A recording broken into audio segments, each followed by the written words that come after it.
Hello, world. Welcome back to the Pocket Gamer podcast with your hosts, me, Brian Baglow, and our unicorn of user acquisition, Miss Peggy and Salz. Hello, Peggy. It's always a pleasure. How are you I today? am fine. I think that's the best one so far, Brian. I think people will just tune in to hear how you start it every single time. I love it. I'm getting a t-shirt with that actually. Just love it. And we're going to stay with the idea of UA because we have a very different kind of growth agency. And we're going to be chatting about that because this growth agency, App Quantum, yes, it is a growth agency as we know them, but there's a little bit of a difference because they've got your back in a sense. So I'm excited. We have Sergey Sukhov. He is Chief Business Development Officer at, as I said, App Quantum. Did a little digging. I was very interested to find out that his career started in call centers, where he had to master the art of listening to customer complaints. And it sounds to me, judging from where you are now, Sergey, that that prepared you very well for listening to the needs and challenges of smaller studios. So it's a fit. It's a fit, and it's absolutely great to have you here on the show today. Thank you so much, Peggy. Thank you for having me today. It's a pleasure for me to be here with you. And that's right. I got into the sales a long time ago when I worked that time when all types of sales just has been used just with the simple handset, and that's it. But anyway, it was a great experience because it was my beginning. It was my start and it really helped me a lot with the understanding many things at once. For example, customer support or a lot of things that taught me about how to work with the complaints, with the claims, with some different objections, and of course, just it was my beginning how I started to sell. Sergey, it sounds amazing, and that's quite a background. So, can you share with us how those experiences have shaped not just your current role, but your whole approach to mobile growth, and what is it that AdQuantum actually does, um, to support developers? I think that in this case we should start. We should make a step back and start from the beginning. So yeah, I'm CBDO at Quantum. We're based on Cyprus, and basically we are IT holding, which means that we include a lot of different companies inside. One of them it's a performance-based agency. So this is the main thing that can help small studio or middle-sized studio to scale their businesses. Of course, we provide some solutions for big players, but it depends on the size again. But we also have gaming publishing, which called App Quantum. So this is give us understanding how game developing industry works. Get the freshest insight that we can get from the market. Of course, we also have a non-gaming publishing. So sometimes we see um, outside of the gaming community. Sometimes we get some insights from the different verticals, like health and fitness, for example, or maybe from utility. So it also gives us a lot of sense, a lot of insights, a lot of support, because sometimes this fresh vision of the businesses or maybe on the creatives will help us to find the better way, how to solve it. And of course, we have our own creative and production studio, because this is the base, I think, right now, because everyone wants to find a winner. I mean, creative winner that can help them to increase their performance, boost their performance, and scale business overall. So yeah, I think this is all-in-one solution that we usually provide everyone's who wants to maybe scale their business or to stable them or to maybe help them with the support during these turbulent times and maybe sometimes challenging times. It's really about negotiating a solid deal that serves the studio as well as the ad network. It has to be fair.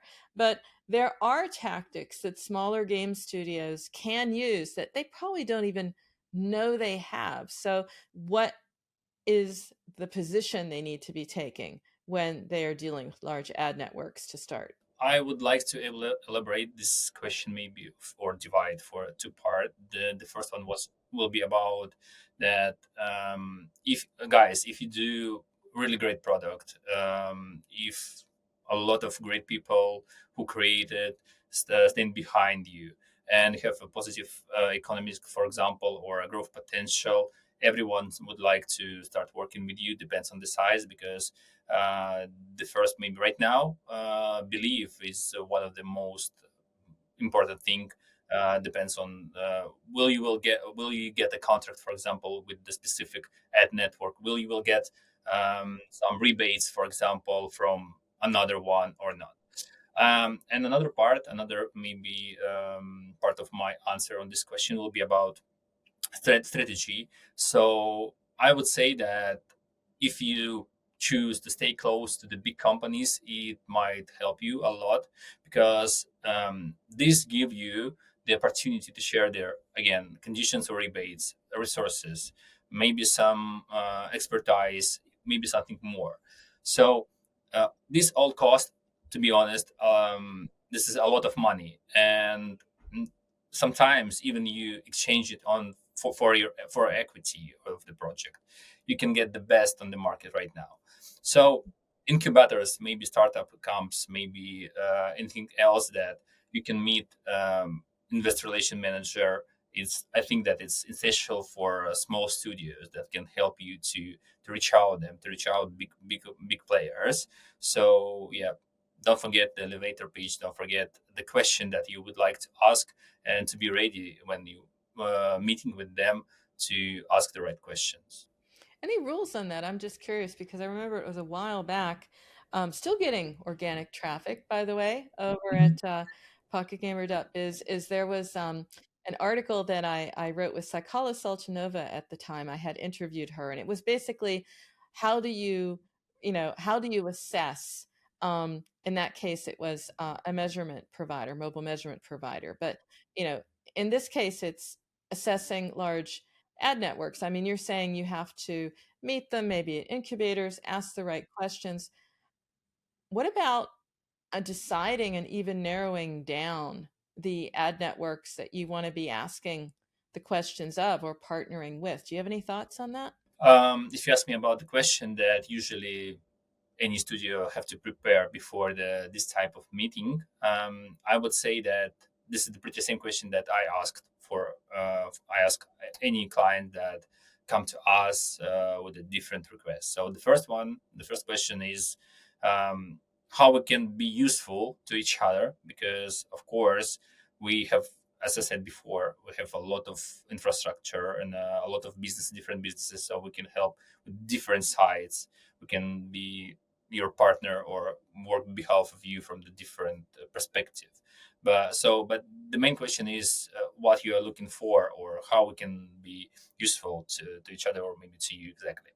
Another question will be about how much time will you willing to spend for each other, because if you're a small one, if you're a small studio, we need to understand how much money we should put into your business, and when we can see the first result, when, for example, our every dollar will be turning back into maybe 1.5, for example.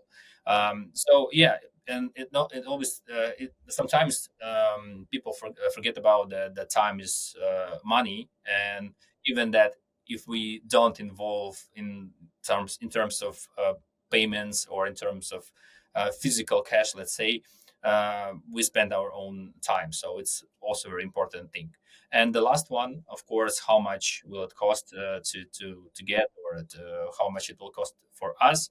Because yeah, of course, if we're talking about the game dev industry, production designers, any commission, everything around about the money. So of course we have to know about how much money we're ready to spend, how much money we're ready to invest, how much money our partner might need it, or how much employers we should hire and to pay them.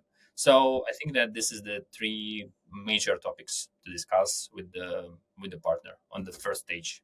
So, Sergey, in really practical terms, for the developers, the studios out there who are struggling, you know, where is it you see them facing their biggest challenges, and what is it they should be asking when they get a chance to stand in front of a company?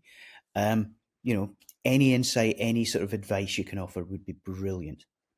Yeah, sure, of course. A lot of a studio mid-size or a small one ask us for help because they know that we work with the different ad platforms directly, which means that we have a great connection with them. And of course, a lot of them they asked for some help, sometimes even with the in terms of money, something that will be around the money. So usually we can help them because we have a direct contract, which means that we can provide managing service for them. We can provide some financial solution that can help them to grow. Maybe then can help them to, let's say, improve their ROI metrics and so on.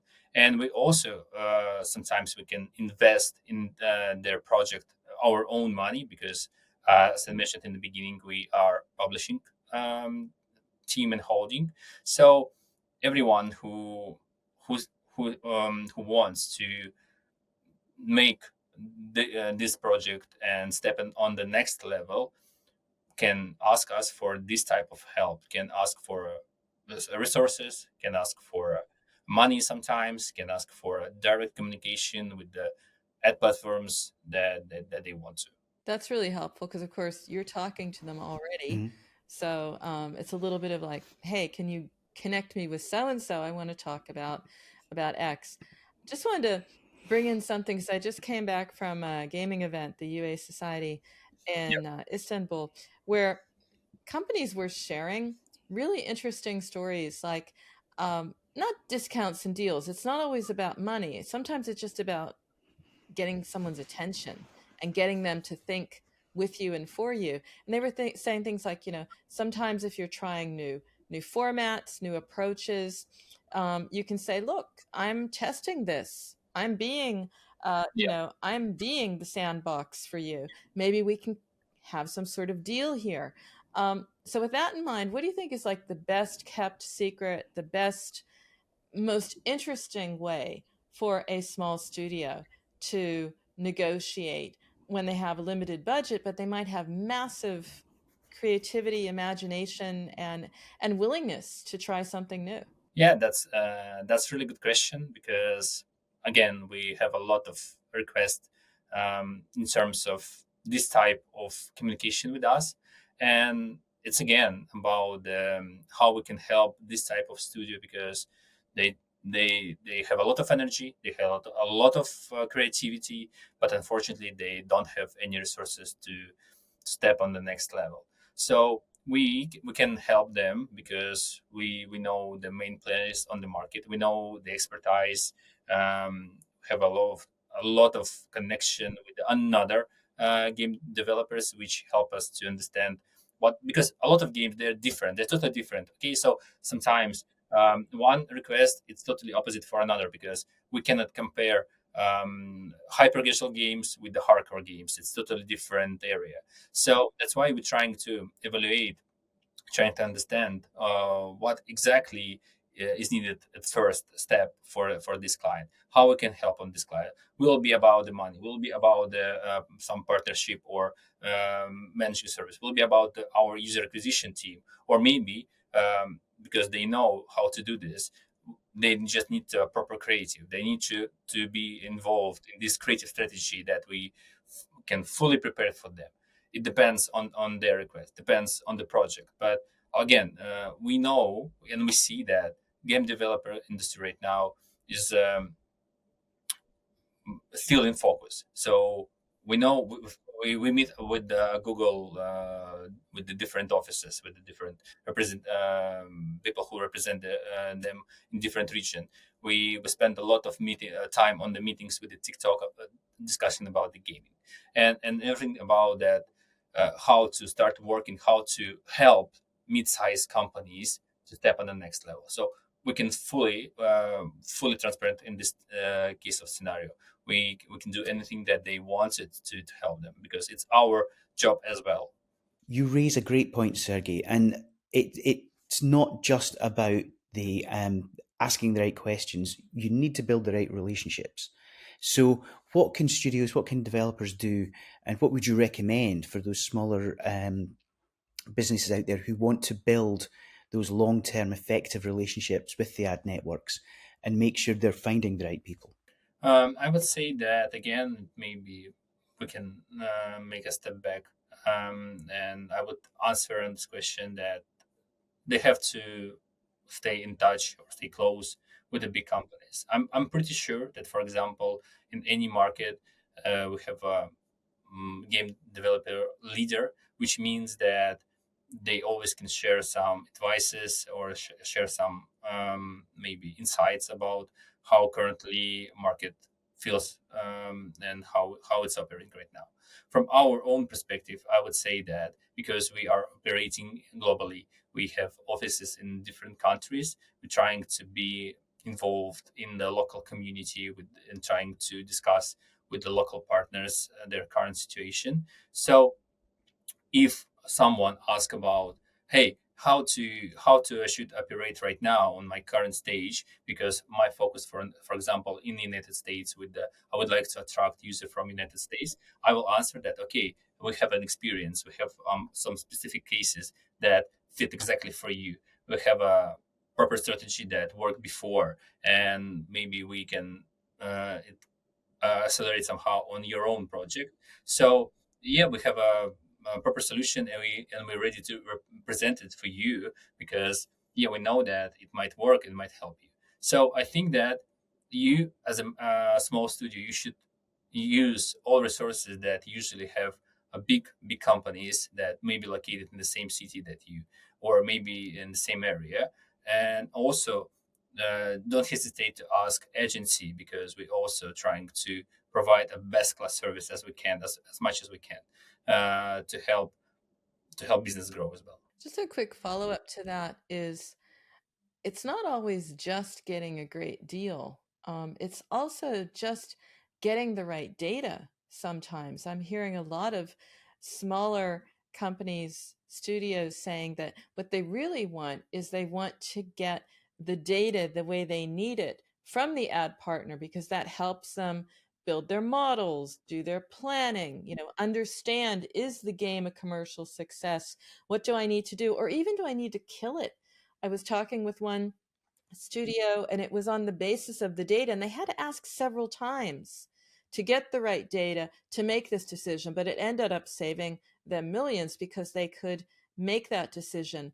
So part of it is, yes, I want to grow with the ad partner, but the other is, I really want to have a relationship to invest in my game with the help of the ad partner. What do you do in that situation? Do you come in and also sort of advise on benchmarks or questions I need to be asking the ad network partner, not just to get a great deal, but to get good data? We do a lot of things, to be honest. So we're trying to be involved as much as we can in terms of whole economic of the projects. So no, we're not just like a sharing benchmarks. No, we're not just like discussing what kind of values or what kind of let's say result we can get. We're trying to deep dive into each project data on the MMP level, or sometimes, if it's possible, on BI level, because in terms of data, it's very important how you measure it, and depends on how you measure it, you can get better result, or result that will disappoint you at all in the end. So we do full cycle, which means that we're trying to understand what is your LTV right now? What is your ROAS? What is your predicted calculation? And what kind of period you're trying to understand, or you're trying to, let's say, calculate? It will be half a year, or it will be 1 year. It depends on the project. Again, it's a very unique situation, but I would say that I would like to highlight that this benchmarks, it's very, let's say, um, very old trick. And yeah, I know that a lot of ad platforms sharing them a lot, but it's not enough. It's not enough to build a great performance campaign. It's not enough to build a great project, because yeah, of course, as a studio, they wanted to build something beautiful, but we don't need to forget that we need to earn money, and all of this full cycle management can help us with this. Only this. So, Sergey, we've discussed how studios have to be creative in the art of negotiation, but you also need to make smart choices about your creative formats. So, how does AdQuantum approach this, and how do you advise clients? Creative, as I mentioned before, creative is the most important part, because I think that this is not even 80% of success right now. It's much more higher, maybe 90% of success. So when the studio come to us and they ask, "Hi guys, we see some result and we don't meet the KPI.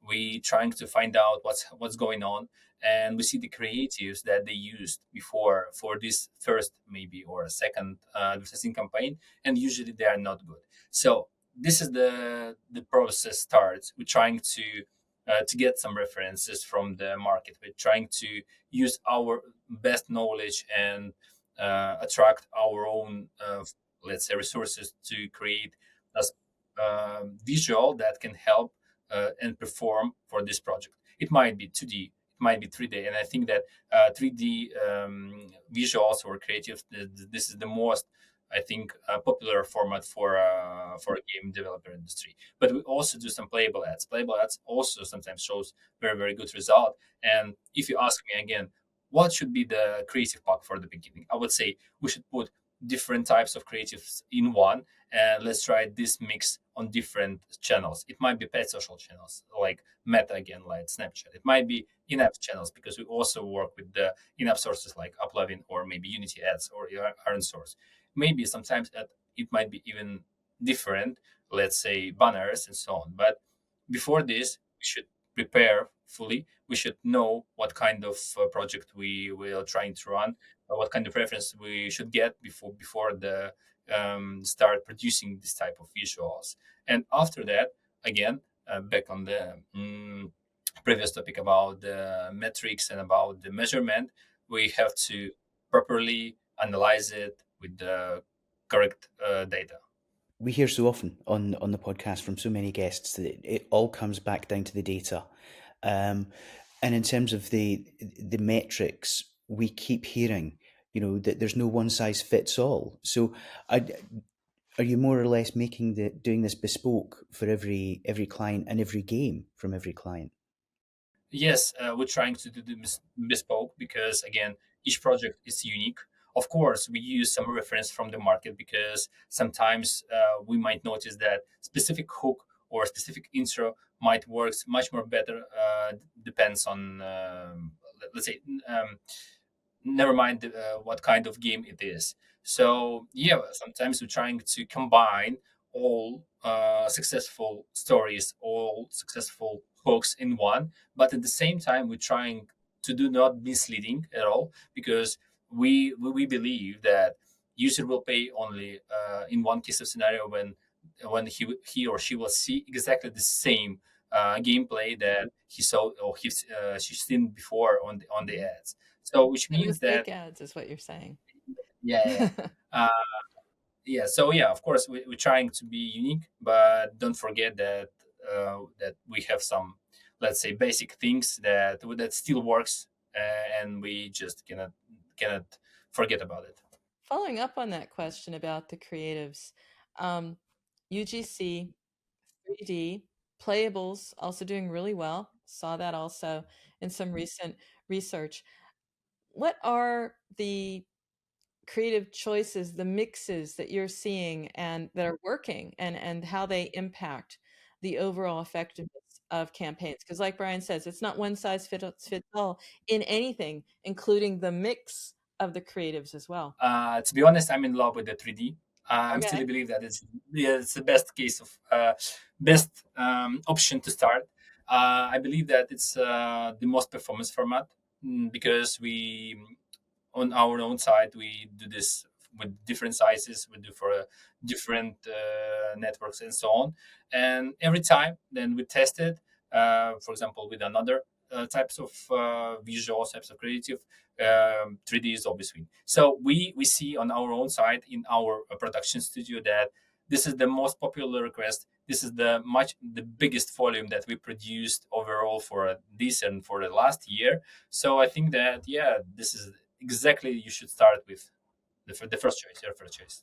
Just curious, why is that? It's just it's like visually really cool, or what is there special about 3D?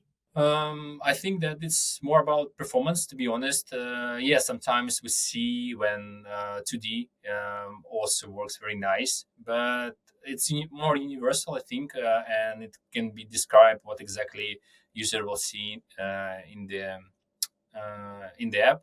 And for example, if we compare with the Playable, usually it's double cheaper than Playable, so you can get two for one price. So, in addition to the sort of the design side and the creative choices around UGC, 2D, 3D, playable, etc., where do the hardcore business intelligence and predictive models come in that help you to enhance, and measure the impact of those campaigns? I would say that we use AI in terms of measurement, in terms of creative production as well. So we use on the different levels. So because I'm really helped that I'm really glad that we can different option how to use them. We trying to educate our own AI system that we create internally and in the studio.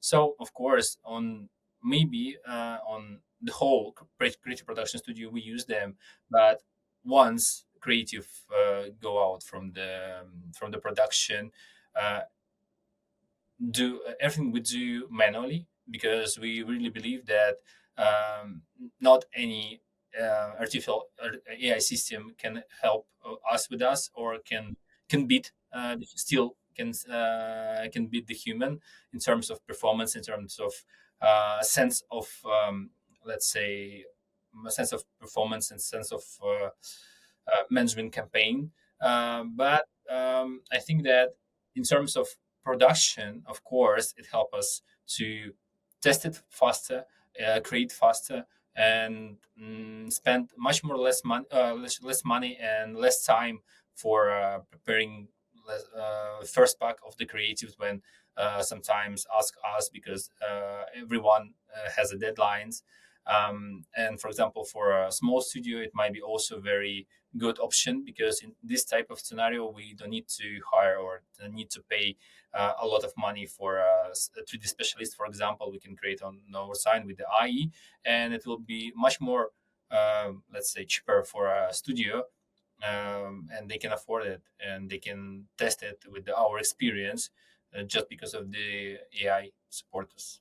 Interesting that it helps scale, but when you're assessing how well the performance is, those KPIs, that's what you're doing manually. So you're paying a lot of attention to the performance indicators, even like the pre indicators, because it's not always just, for example, ROAS. There are a lot of other metrics and goals. I'm just curious what your clients' goals are, how they might have been shifting, because of course the shift through IDFA, through other changes, that impacts the metrics we're looking at. What are your clients looking at? What do they want to achieve? Well, I would say that despite the IDFA and all this SCOT stuff, in any case of scenario project that we are onboarding on our studio and in our agency, always looking for a positive ROAS. So the first question that they ask us about, hey guys, can you meet our KPI, for example, LTV or CAC, which means customer acquisition cost, or maybe can you reach our ROI, because or predicted ROI sometimes, because yeah, we know that it's hard to get accurate data with the scan. It's hard to get accurate data with the IGFA right now, but it doesn't affect at all on the business modeling. It doesn't affect at all on the economy of the project. So everyone's measure your success or your failed in terms of money. So we work with the like, let's say, game developing basic metrics, which is LTV, which is predicted ROAS, and which is customer acquisition cost, or CPP sometimes. Sergey, we've touched on AI, and we've touched on some of the ways in which you're using it and how it can increase efficiency. But what other sort of emerging trends are you seeing? What are you paying attention to when it comes to the future of advertising in mobile games and the wider mobile app market? I think that for this year and maybe next year, I will be still on top because we just came back from the Baltics conference, and we discussed with the Game Developer Society there the latest trends, and everything still buzz around AI. Yeah, I So thought so. yeah, Yeah. let me elaborate about why still AI. Because again, back to the previous question, if you use AI, you can reduce your cost for anything, for production, for resources, for humans, for time. Again, it help you test it more. It help you optimize your maybe flow sometime in the game or in the production. So everyone wants and everyone's looking for a new solution that can improve this flow, improves all this process much more than they have right now. So they always trying to find out what's new right now on the market, what we should test or what we shouldn't because it doesn't work and we don't believe in this. Or if we're talking about, for example, some again another studios that communicate together, they asked each other always about, hey guys, did you test this one, did you test another one, is it good for you, it was bad for you. So always trying to find out what kind of maybe solutions on top right now in terms of creatives, again, performance optimization, and so on, so on. So I believe that still AI for this year, and I'm pretty sure for the next year, will be still on top. Sergey, we could go on, but sadly, I think we're going to have to call a halt to proceedings and kind of wrap things up. An awful lot of really interesting insight, and some, I guess, lifting the lid on a world that I know a lot of developers can sometimes struggle with. So thank you so much. I'm sure we'll get an awful lot of listeners going back through the podcast a couple of times just to make sure they've got all of the gems and all of the little nuggets of learning out of there. Now, before we go, we have two questions that we ask all of our guests, which brings it right back into the world of games. So the first is, what are you playing right now? What's on your phone or your console that you're playing at the moment? And then secondly, what's your favourite game of all time? I think that it will be the pretty same the one game because I'm a huge fan of Football Manager from Eidos and Sports Interactive. But yeah, and I'm currently gaming. I'm playing right now. So yeah, if I choose another one just for a console, for example, I would say that it will be Red Dead Redemption 2 from Rockstar Games. Solid choices, and Football Manager comes up quite often. You would be very surprised. Yeah, actually, you might not be surprised. It's a popular choice amongst guests. So Peggy, that was an episode. Wow. That was good. I mean, it's all about trying to get, if you have to do more with less, then you have to think about how to get more for your money, and negotiation so important. And also, of course, understanding how to find and determine whether or not you need to continue testing your creative or not. So some tips there as well. All around, I can say, Sergey, great having you. And yeah, I will be watching for more coming from AdQuantum because you guys are also very, very active in social and some great blogs as well. So probably put those in the show notes as well. Thanks so much for joining us. We Thank you shall so indeed. much. Thank you. This show is all about how to do your job better, how to make an amazing game, how to market it, and you have a say. So if you have a story or know someone we need to shine a light on, then we would love to hear from you. We want to hear from you. We want to reflect the reality of the mobile games market in all its wonderful complexity and strangeness. So if you have any suggestions for us, if you have any feedback for us, you can always get in touch. You can email us at podcast@pocketgamer.biz. You can find us on Twitter @PGBiz, and you can reach out to us through the pocketgamer.biz website. If you're interested in listening to all of our podcasts, you can find them at pocketgamer.biz/podcast. and we would love to hear your thoughts on future shows. And we've got you covered on all the major platforms, so subscribe to the audio podcast, as Brian said. Look for us on YouTube. If you want to read it, hey, you can do that too, because we have a companion post for you as well on the pocketgamer.biz website. Tune in again for the next edition of the pocketgamer.biz podcast, and we look forward to speaking to you in the near future.